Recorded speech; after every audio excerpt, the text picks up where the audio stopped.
Hey, what's up, Fight Family? This is Contemplate Boxing. I want to contemplate a little bit about this past Saturday night, November 27th, Teofimo Lopez versus George Kambosos Jr. Of course, we saw George Kambosos Jr. He had told the world over the last 11 months that he's going to shock the world. He's going to shock Teofimo Lopez, that Teofimo Lopez would not expect the type of fight that he would actually bring to him, that he would take his heart. And that's exactly what appeared to happen on this past Saturday night.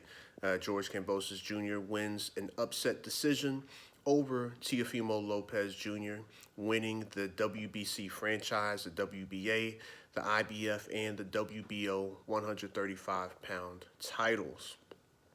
Let's take a look into this. Of course, first round, Teofimo Lopez, he tried to actually fulfill what he had been saying in the lead up to this fight. He stated that he was going to get George Kambosos Jr. out of there in one round. He came out very ferocious, throwing bombs. However, at least from my end, it looked like that he really wasn't able to land the shots that he thought, that he assumed that he was going to land so easily against George Kambosos Jr. I believe to everybody's surprise, Kambosos was extremely well composed, and he fought in there right alongside Teofimo Lopez. And then, shocking everybody in the first round, towards the end of the first round, hits Teofimo Lopez with the overhand right and drops him.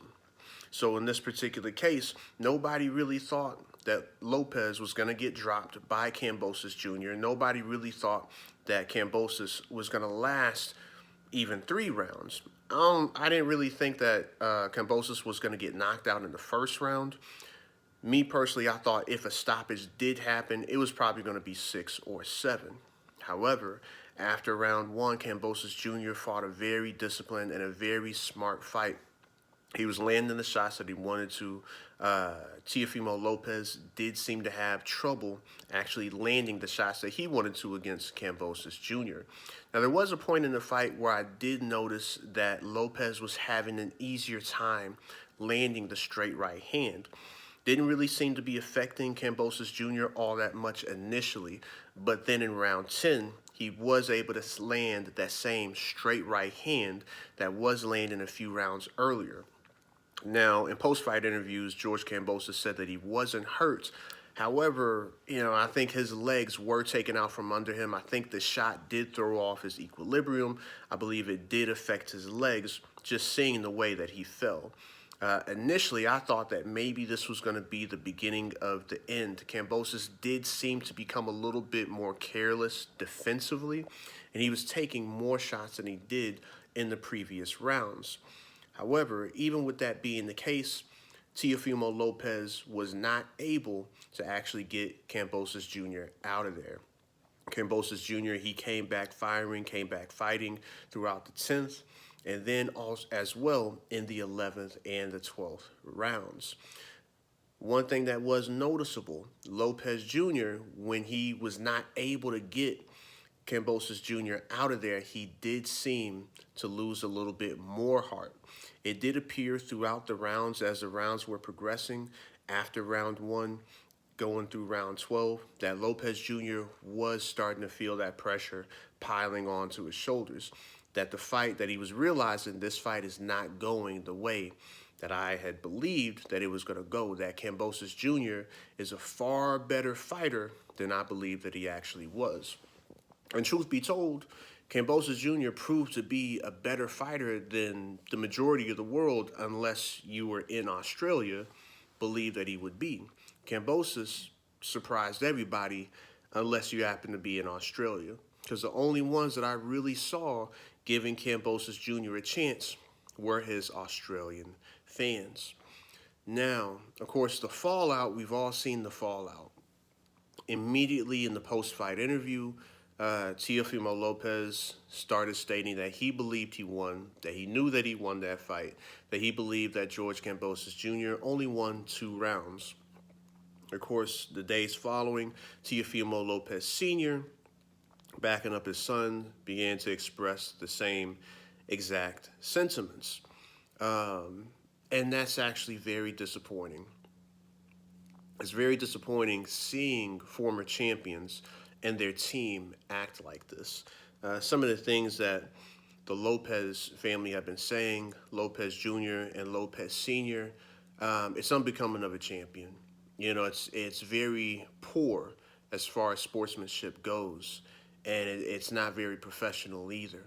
You know, a lot of times we see fighters, you know, who are very proud, and you know, every fighter is very proud because you're going in there, you're giving your all, not just in the ring, but even in the training camp leading up, and you're giving yourself to the people, to the fans, for also your family, and you're putting your life on the line. So of course you're going to be proud, but the majority of fighters, whenever they go into that ring, a lot of times whenever you see them lose, they'll at least shake the fighter's hands, they'll at least congratulate them. There will at least be some respect that's shown between these fighters, even when it comes to fighters that had a really nasty build-up leading up to the fight.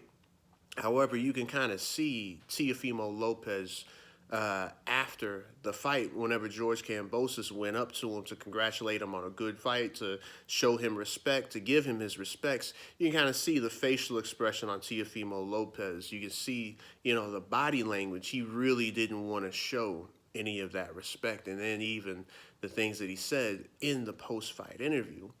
And then even after that, after everything that's been said, one thing that my mind kind of reflects on, I don't know if many fans remember this, but there were certain things that Teofimo Lopez Jr. had stated about the reaction of Deontay Wilder when he had to deal with his loss to Tyson Fury. And Teofimo Lopez Jr. was extremely critical of Deontay Wilder. A lot of us were very critical of Deontay Wilder because he was saying a lot of ridiculous things. So, I mean, some criticism was definitely called for in regards to Deontay Wilder and his accusations. However, the things that Teofimo Lopez was saying in regards to Deontay Wilder and how he took his loss, they came back into mind as I watched how Teofimo Lopez Jr. was handling his first loss against somebody that, like Deontay Wilder, he could not see himself possibly losing to. Boxing is a humbling sport. You know, there are a lot of individuals that step into the ring and will often think that we are more than what we actually are.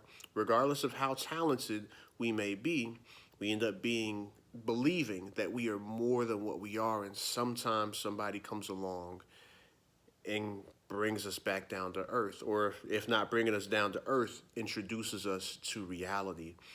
And that's what actually happened with Teofimo Lopez on Saturday night. Now, with that said, for Lopez, he's still a very talented fighter. He's still a very talented fighter. And since he's planning on moving up to 140, not spending any more time at 135, I believe there's still some big fights there for him. I believe there's still some big fights there for him. I do believe that he definitely damaged his popularity, you know, with the way that he reacted to everything. You could hear the crowd booing him when he started saying that he believed that he won, that he believed he won 10 rounds and Kambosos only won 2. I do believe that he's damaged his popularity a little bit. Time will tell whether or not that impacts his ability to actually sell tickets or potentially to sell pay-per-views or to build, you know, fights. He may be like Adrian Broner. Adrian Broner loses a number of fights, but he can still sell because of his personality, whether you like him or not. So, you know, Teofimo Lopez, as talented as he is, as much as he talks, there are a number of fans who like that. There are a number of fans who buy into that. Now the question remains, the performance that he showed on Saturday night, can he take his current ability and move up to 140 and match that ability with somebody like Josh Taylor, who's the undisputed champion? Truth be told, he was talking about Josh Taylor in the entire build-up to this fight.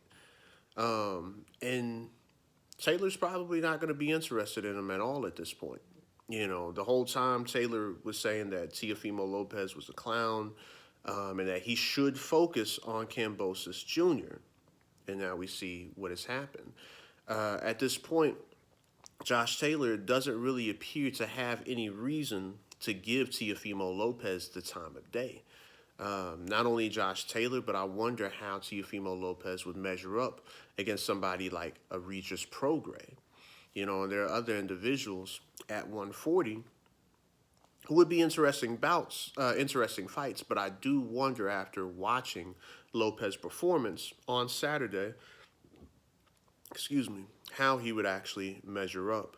Now, in regards to George Kambosos Jr., I am looking forward to him fighting the winner between Devin Haney and Jojo Diaz. Either one of those fights, whether it's against Haney or whether it's against Diaz, Haney is the favored individual to come out of there the winner. But either one, I'm excited to see, either individual. Now, the argument that many individuals are making, you do see individuals that are arguing whether or not George Kambosos Jr. is currently the undisputed champion at 135. The WBC, on their website, they have stated that George Kambosos Jr. is undisputed because, of course, they value the WBC franchise title above the WBC world title. And you have a lot of arguments, hey, the title is the WBC's. They can appraise the different titles as they see fit. If they want to elevate the franchise title above the world title, it is their title to do so. Others, state that George Kambosos Jr. is not the WBC, is not the undisputed champion because Teofimo Lopez was not the undisputed champion since Devin Haney holds the WBC world title. In either case, I'm not going to lie to you. When it comes to this, I don't care. I just want to see them fight. As much as I love to see undisputed champions, since these two do appear to be on a collision course, should Devin Haney get through Jojo Diaz, which is not a guarantee, but should he get through Jojo Diaz, these two do appear to be on a more certain collision course than Haney and Lopez appeared to be. So at this point, I really don't care whether or not we consider Kambosos undisputed or not.